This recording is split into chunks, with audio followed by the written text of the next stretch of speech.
Or have you had it? Hey, it's one of the most outrageous stories of the week. One of America's most popular pharmacies telling its employees to step on the scale or pay a penalty. CVS wants workers who participate in its health plan to report their weight, their fat, and glucose levels to their health insurance bosses. And if they don't, they get fined $600 a year. It might be legal, but is it fair? Stephen Mitchell is an employment attorney and the author of this book, The Employee Rights Handbook. And John Banzhaf is a professor at George Washington University Law School. Stephen, does this sound right to you? It's an outrage, in my opinion. You know, it may sound humanistic, they're trying to help people's health, but when you impose a penalty on people, that's when the law gets involved. Well, you think it's an outrage, but in a way, isn't this forcing people, John, to take personal responsibility for their health? If they're not in good shape, it's going to cost the plan a lot of money.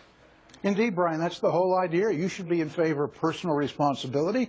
Smoking, according to one decision I was involved in, cost the employer about $2,500 for every non-smoking employee. So increasingly, employers are saying, personal responsibility, you engage in an unhealthy lifestyle, you pay for it, don't foist it off on others. As ABC admitted, there's a big article this morning saying this is not only legal, it is a growing trend. Yeah, well, for the last 20 years, I've gotten rulings saying it is legal. I've gotten rulings saying that companies can indeed refuse to hire smokers or the obese. Brian, I got to disagree with all due respect. Number one, when you take a penalty like this, it could be an illegal wage deduction, which is not allowed in the various states. Number two, you know, when you ask questions about a person's weight, let's say, and their blood pressure, these are highly confidential, privileged information that if, number one, if it gets out, that's a violation of HIPAA regulations. Number two, you're dealing with people who may have disabilities. I mean, people that are grossly overweight are protected under the Americans with Disabilities Act.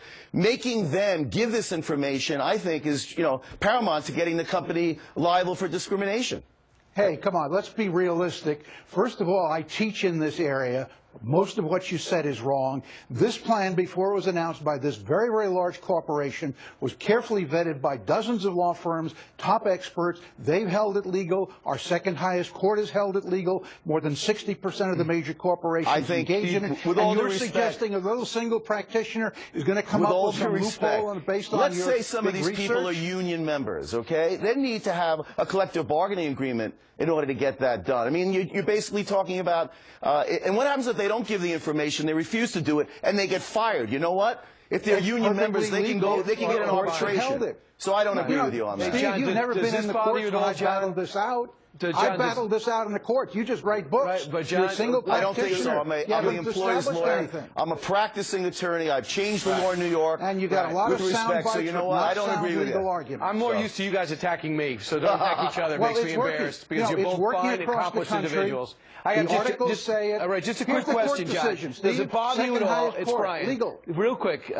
Does it bother you at all that people who are overweight, who have high glucose, who might have high blood pressure, might not get a job or insurance? Does it bother me? No, because well, of course not. They are imposing $2,500 or more costs on their employer. Many people have to get extra education. They have to move across the country. They got to do a lot of things to get a job in this job market. Here we're saying you can get the job, but if you impose costs on us, you pay for those costs. Don't Brian, stick them on us. bottom line, it's an intrusion on people's personal information, and you know what? I think it's illegal. All right, that's an interesting debate, a fascinating debate, and some nice personal attacks. Hey, we're winning in the court. We must be doing it right. Stephen and John, thanks so much. Thank you. Up next on